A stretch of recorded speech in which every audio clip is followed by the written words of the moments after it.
Hello students, welcome to Veranda IAS. From the current affairs of economy, in this session we are going to learn about neobanks.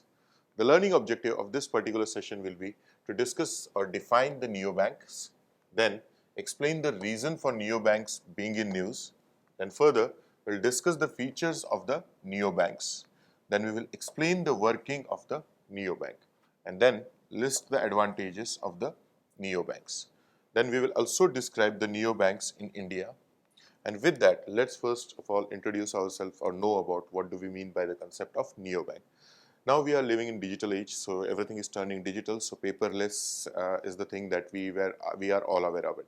But only of the virtual presence we may not be aware about. So think about a bank which is not present physically; it's only present virtually. Okay, that means the bank which is there, like whatever right now we have the branches of the banks and all those things. So that all things will not be there. We will just have only one virtual bank. Okay, one or multiple. So these are the new types of banks. So Neo, by the name itself, New Bank, is a type of digital bank that operates without a physical locations. So they operate without a physical locations. That's the simple thing.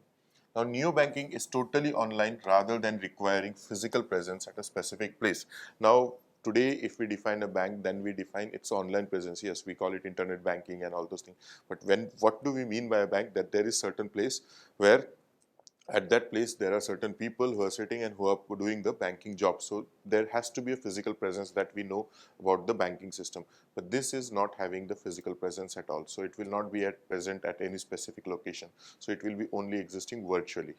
So it is a broad tent of financial service providers pleading with today's technologically aware consumers. So again, there will be limitation, like this kind of banks, it will not be accepted by the people who are not technologically aware of the things. They will even, like if you tell this kind of bank in the villages where the people have low levels of digital literacy, they will think that it is not possible, and simply we cannot trust it because they can just run away with our money and all those things. So that things can happen. But then again, those who are, they are also not targeting those sections of the society. They are talking about the technologically aware consumers, and there are a lot many of them. So neobanks are the fintech. So it is again like financial technological related institutions, fintech organizations that offer digital and mobile first financial services. So digital and mobile first financial services will be provided. And what are those services? These are payments, money transfers, as well as money lending. So they can do, so you can pay from their platform to someone, you can do the money transfers also, and at the same time they will do the money lending, that is they will provide the loans. So that is about the neobanks. Further, neobanks lack their own bank license and rely on bank partners to deliver bank license services. Yes, as of now in India, the RBI guidelines do not allow these type of banks. So what these banks do, basically they will tie up with the already existing bank. Like for example, they have done with the ICICI. So ICICI, what it will do, it will take their services, they will work under the license of RBI, right? So neobank lacks their own bank license and rely on the bank partners to deliver bank license services. Now that may change in the times to come, but as of now that is the situation, or that is the regulation that we have in India. With the proliferation of mobile technologies and banks hindered by legacy-based infrastructure, it makes perfect sense for banking services to integrate with other financial services. So yes, whatever the physical infrastructure their cost, and we are also in the COVID era, and we have found out that there is no need actually to go into bank. And even today we will agree that what we really do, we need to go into bank anytime. Like we get all the services on our mobiles or on our computers. So it does make a perfect sense for banking services to integrate with the other services, the other kind of services that are there. So if they are not having license, they will just tie up with that. Okay. Now further, what was the news regarding the neobanks in 2020? During the spreading of COVID-19 pandemic, which caused people to stay indoors and go do digital banking, also digital banking, various fintech platforms, also known as neobanks, made inroads in India, right? So they made, because of the COVID. So these are the things which are outcome of COVID pandemic, and they became very significant. They were there earlier also in sometimes, but they became very significant during that point. The necessity to visit banks on a regular basis for services has significantly decreased. Now, as again I am telling you, this is really we really need to question ourselves. Last time, when we visited the bank, if we have to do certain things. Now all the things we can receive at our home. Now physical things are there, like for example checks are still physical. So but still we can get that at our place if we just have to place a request at our apps or the net banking. So the necessity of visiting banks is reducing, and it will reduce in further. So neobanks are next generation of financial institutions in India contributing to the country's cashless economy. Right, that is now, see, banks are like, even today we don't need that amount of cash which we used to require, like let's say 5-10 years before.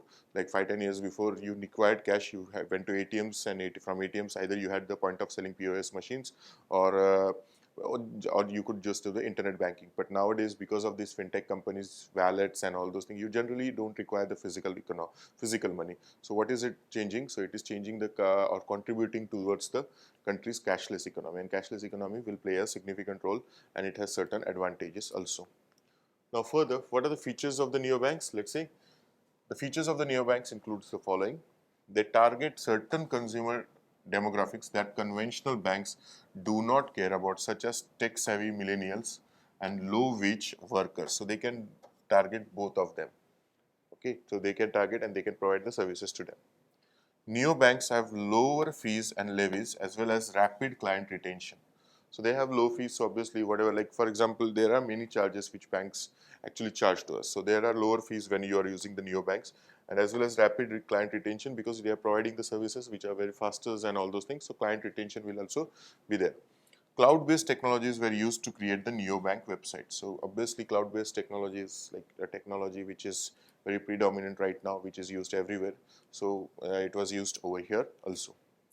Moving ahead, the payments, expenditures, receivables and expense control are examples of specialized financial systems that can be covered under the neobank. So payments can be there, expenditures, whichever they are, they can calculate it, receivables, whatever has to be received, expenses control, like they will manage every other things. Okay, so that is the finance examples of the specialized financial systems under the neobanks. Further, forex cards, credit cards, cash processing, cost management, corporate banking services and loan products are all areas of concentration for neobanks throughout the world. So there right now we have various ads in which we find that these organizations, they don't even have the banks and all those things, but they are offering you a card, and they will say it is a hassle free, take this card, and with that card you can do the shoppings and all those things. We will give you the instant loan, they will give you a credit limit of 5 lakhs, 6 lakhs, whatever it is, so account depending on the persons. So these type of services without even having a bank, okay, these are what the important features of the neobanks. Now, how do neobanks work? Unlike regular banks, neobanks operate on an entirely new business model. However, they're like regular banks, neobanks earn a marginal profit. They earn marginal profit from money influx and lending. So whatever the money, like for example, have you wondered why like why Paytm says use the Paytm, or for example phone pay will ask that use the phone pay. Now what they are earning, they are not charging anything to us, right? Sometimes they charge when we transfer from one bank account to another bank account, or even Google Pay. What they are earning, what is happening is that in their accounts the money is just flowing. So they earn the money as the money comes and as the money goes. So that money influx gives them the profit. And then also they are entering into the sectors of lending. So that is the future of all these fintech companies. But the money influx plays a very important role. So how many people use them regularly, or how many, for what purposes, that will decide their money incoming and outgoing, and that will decide their profits, and which are again marginal profits, but marginal profits but with large quantities. Quantity means large number of people can be attached to it. So if you have large number of people attached to you, then what is going to happen? So even a small profit can escalate into a larger profit. So you can work on to that profit. So in addition, since there is no physical presence and operate entirely online, client costs are much reduced. So that is another thing. Like if you wonder about the rents that banks have to pay, at least in the metro cities and all those things, that is very significant. So that money is obviously transferred to the customers and all those things. So client costs are there, maintaining the clients, maintaining this office, maintaining the decorums and all those things. So that is reduced because everything is online, so no physical presence. Due to customer-centric nature of neobanks, they deliver individualized services to their consumers who are fueled by technology. So that again is now, this is personalization of the services that is being done in the neobanks. Now that can be done because because of the technology, and they are customer-centric nature, of customer-centric. Neobank's decision-making process is data-driven. So data has its application. So here also data science will have the application. Due to the modernization of their system, it becomes simpler for them to acquire and analyze data and gain a better understanding of how their clients act within the neobank ecosystem. So they will look into how the individual spends. Their spending patterns will be analyzed, at what times and in which institutions does it spend. So like for example, a person is spending more on restaurants, a person is spending more on shopping, clothings and all those things, or he's spending more on the cinema. So all those things, the data of that individual will be retained by those neobanks, and on the basis of that they will create the patterns and they will analyze their clients, and how they will that basically will refer to client within the neobanking ecosystem. Now, what are the advantages of neobank? First thing, obviously, hassle-free account creation online. So everything has to be online. So you don't have to go physically, go do all the documentations and all those things. You just simply can create an account online. Second, seamless international payments. Now, this is another thing. Now, we have various services which are not only limited to India, but then this organizations, what we have to do is we have to do the international payments. Now, doing international payments by traditional routes is a bit complicated. Like even if you are using a traditional bank, you will require, if you are using an ATM card, then you will require an ATM card which is approved for the international payments. Now, that can be avoided. So here international payments become easy. Then user-friendly interface is there, so it is simple to for any common people also they can use it, and that makes it very simple. Small reporting, and then we have further great for the businesses. Great for the businesses because it helps in ease of doing business, and all the things, transactions and all those things, they are simplified. So these are basically the advantages of the neobanking. So moving ahead, neobanks, or looking into the neobanks in India, there are 10 neobanks in India currently, and a couple of more are in process of entering the market. Now the ICICI Bank took the lead in the segment and partnered with 3 neobanks. They are Free, Instant Pay and Yellow. So these are the neobanks to which ICICI Bank has partnered. Now there are 2 types of neobanks. First is where the neobank does not have a banking license themselves and instead partner up with the traditional bank to provide their products. So that is one thing. So they will tie up with the traditional bank. They don't have the license of their own, so they will not be having the full functionalities. Now the second is where the neobanks obtain banking licenses themselves to operate fully on their own. So that is the second type of neobank. So one which has license and one which does not have the license. The one which has license will operate on its own. The one which does not have the license will tie up with the existing bank which is having a license and then provide its services to that particular bank. Now further, currently in India, neobanks are not allowed to hold customer deposits, and neither virtual license is being granted by the RBI, since it still maintains its standard on the need for physical presence as per the 2014 guideline. So that is what we started with. So neobanks are not provided the licenses, so obviously they have to only be of one type in India, that is to use the licenses of other banks and provide their services to them. Now leaving them with the only option to partner with a traditional bank. So that is the only type of neobank that is existing, and we have seen the example of ICICI.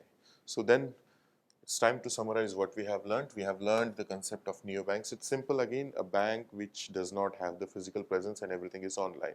Now second was reason for neobanks being in news. Then we studied the features of the neobanks, and then the working of the neobanks. And then finally, then again we studied the advantages of neobanks, and finally we studied the neobanks in India. So with that, I hope you have understood whatever we have discussed in this particular session.